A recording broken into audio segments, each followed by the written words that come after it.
a tragedy that claimed many lives and caused a doctor to lose his license. Multiple studies have proven that vaccines do not cause autism spectrum disorder.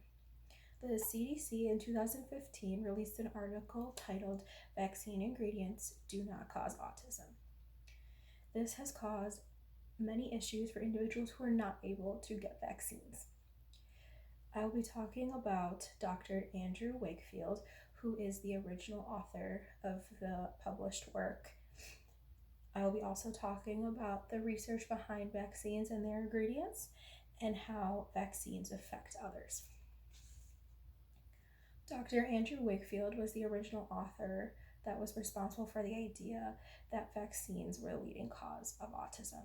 In 1998, Wakefield published on a medical journal called The Lancet.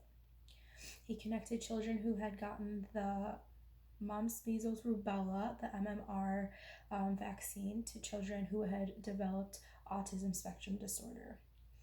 Research proven that he was wrong, which included his scientific fraud and science that is thoroughly misrepresented, according to ScienceBasedMedicine.com. There was also evidence in his research that there was conflicting interest. Wakefield was being paid as an expert by lawyers who were suing over alleged vaccine injury, and some of the children in his study were parents who were suing. Therefore, this resulted in some credibility issues behind his work, and also resulted in him falsifying information to prove that that vaccines caused autism. Healthland Times reported that Dr. Wakefield's license to practice medicine in the United Kingdom was pulled due to falsifying information on his published work. The work had never been able to be replicated after multiple studies. Dr. Wakefield's license was revoked due to falsification of information and lack of credibility behind his information. His work did not have much scientific proof, and extra research was done, but results were never able to be replicated. Now, the science behind vaccines and other related studies. The Center of Disease and Control Prevention, the CDC, did many studies behind the ingredients in vaccines in children and in adults. In 2011, the Institute of Medicine, the IOM, reported that 8 vaccines given to children and adults found, with rare exception, these vaccines are safe. The CDC in 2003 had provided funds for over 9 studies that found no link between thimerosal containing vaccines and ASD, which is autism spectrum disorder, as well as no link between MMR and autism. Thimerosal is a mercury-based preservative used to prevent contamination in multi-dose vials of vaccines, according to the CDC. This ingredient was reduced in vaccines between 1999 and 2001 due to the decrease in mercury exposure in children.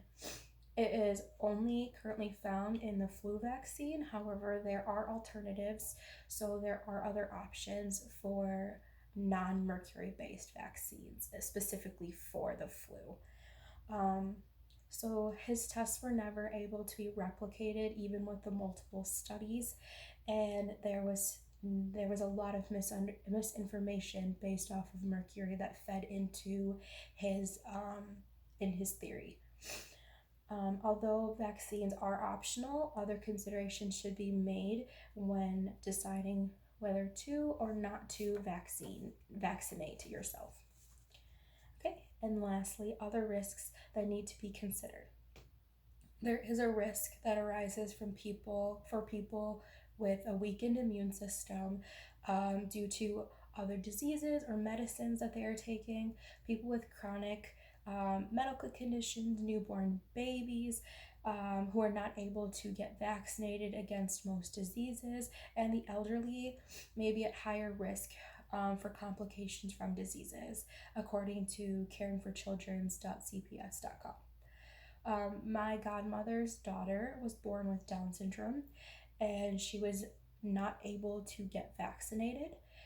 So she explained to me that her daughter was exposed to something at school, and because she didn't have vaccine, she wasn't able to fight it off, and she ended up passing away from just like a simple cold that she just wasn't able to fight off.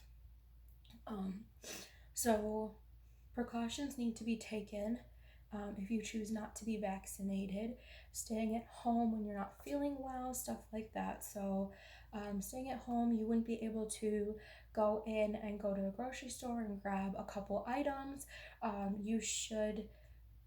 The little exposure that you have could easily escalate situations and cause further damage to others who are not able to get vaccinated.